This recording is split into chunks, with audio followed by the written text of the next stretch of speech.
आकाशवाणी भोपाल से प्रस्तुत हैं प्रादेशिक समाचार।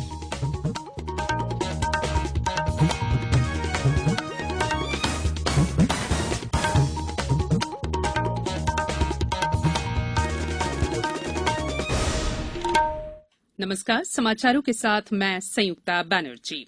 त्योहारों के दौरान बाजार में नकदी का प्रवाह बढ़ाने के लिए केंद्र सरकार ने सरकारी कर्मचारियों के लिए एलटीसी नगद वाउचर योजना और विशेष त्योहार अग्रिम योजना शुरू करने की घोषणा की है। केंद्रीय वित्त मंत्री निर्मला सीतारमण ने आज नई दिल्ली में पत्रकार वार्ता में बताया कि मौजूदा ब्लॉक ईयर के दौरान कर्मचारियों को बिना भ्रमण के ही एलटीसी में खर्च होने वाली राशि दी जाएगी और वे इस राशि का इस्तेमाल बाजार में खरीदारी के लिए कर सकते हैं। इसके अलावा सरकार कर्मचारियों को त्योहार अग्रिम भी देगी। पत्रकार वार्ता में मौजूद वित्त राज्य मंत्री अनुराग ठाकुर ने कहा कि सरकार को उम्मीद है कि इससे बाजार में करीब 36,000 करोड़ रुपए की राशि आएगी। वहीं केंद्र और राज्य सरकार की ओर से भी किए जाने वाले निवेश के फलस्वरूप त्योहारों के दौरान अगले वर्ष 31 मार्च तक बाजार में 73,000 करोड़ रुपए आने की संभावना है। सरकार का मानना है कि इससे बाजार में 1 लाख करोड़ रुपए की मांग पैदा होगी और कोरोना संक्रमण के दौरान पटरी से उतर गई अर्थव्यवस्था को गति देने में मदद मिलेगी।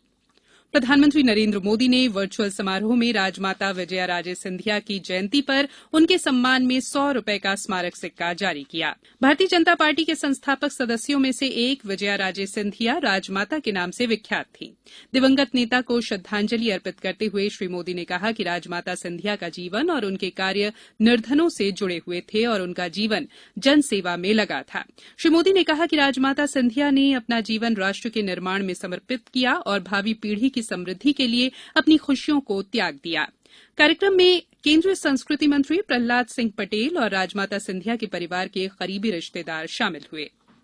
प्रदेश में पिछले कुछ दिनों से कोरोना संक्रमण से स्वस्थ होने वालों की संख्या संक्रमित लोगों से ज्यादा बनी हुई है।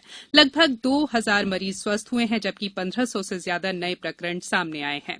राज्य में अब तक 1,29,000 से ज्यादा लोग इस महामारी से उबर चुके हैं। वहीं सक्रिय प्रकरणों की संख्या घटकर 15,000 के आसपास आ गई है। कोरोना से बचाव के लिए प्रधानमंत्री द्वारा शुरू किए गए जन आंदोलन को व्यापक समर्थन मिल रहा है और समाज में जागरूकता के लिए प्रयास तेज हो गए हैं। इसी कड़ी में टीवी कलाकार कामना पाठक ने प्रधानमंत्री नरेंद्र मोदी के कोविड-19 के खिलाफ शुरू किए गए जन आंदोलन में सहभागिता की। उन्होंने लोगों से बार-बार हाथ धोने, मास्क लगाने और सोशल डिस्टेंसिंग का पालन करने की अपील की। नमस्ते, मैं कामना पाठक। इस समय कोरोना का संकट पूरे विश्व पर है और अभी अनलॉक प्रक्रिया शुरू हुई है। इसका मतलब ये नहीं है कि हम बेमतलब अपने घरों से निकले। कोरोना का संकट अभी भी है और मुझे बहुत तकलीफ होती है जब अपने शहर में इंदौर से हूं और इंदौर में जब लगातार कोरोना के मरीज बढ़ते जा रहे हैं। तो दादा, आपकी जो इंदौरन आपसे कह रही है कि घर पे रहिए, सुरक्षित रहिए, जब काम हो तभी बाहर निकलिए और मास्क, सैनिटाइजर और हाथों को बार बार धोना, ये जीवन का एक सिद्धांत बना लीजिए। गरीबों, वंचितों की हक की लड़ाई को जन आंदोलन बनाने वाले स्वतंत्रता सेनानी डॉक्टर राम मनोहर लोहिया की आज 53वीं पुण्यतिथि है। उनका निधन 12 अक्टूबर 1967 को नई दिल्ली में हुआ था। केंद्रीय अल्पसंख्यक मामलों के मंत्री मुख्तार अब्बास नकवी ने उन्हें श्रद्धासुमन अर्पित किए हैं। रक्षा मंत्री राजनाथ सिंह ने कहा है कि पाकिस्तान के बाद चीन भी एक मिशन के तहत सीमा पर विवाद पैदा कर रहा है, लेकिन देश इस संकट का सामना दृढ़ता के साथ कर रहा है। श्री सिंह आज सीमा सड़क संगठन द्वारा 7 राज्यों और केंद्र शासित प्रदेशों में बनाए गए 44 पुलों का वर्चुअल उद्घाटन कर रहे थे। इस अवसर पर आयोजित कार्यक्रम में उन्होंने कहा कि कोविड-19 के कारण देश अन्य क्षेत्रों के साथ साथ सुरक्षा के मामले में भी प्रभावित हुआ है। अब कुछ समाचार संक्षेप में। बुरहानपुर जिले में नेपानगर विधानसभा उपचुनाव में मतदाता जागरूकता के लिए सेल्फी प्वाइंट का शुभारंभ किया गया है। वहीं एक लघु फिल्म का लोकार्पण भी हुआ।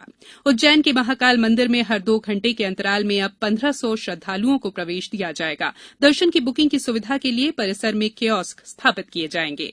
और खंडवा में गंगा घाट की मिट्टी से दुर्गा प्रतिमाओं का निर्माण हो रहा है। इस दौरान कोविड-19 दिशा निर्देशों का पालन भी किया जा रहा है। इस बुलेटिन में फिलहाल इतना ही। बुलेटिन के अंत में एक अपील, मास्क और 2 गज की दूरी, हाथ धोना भी है जरूरी। नमस्कार।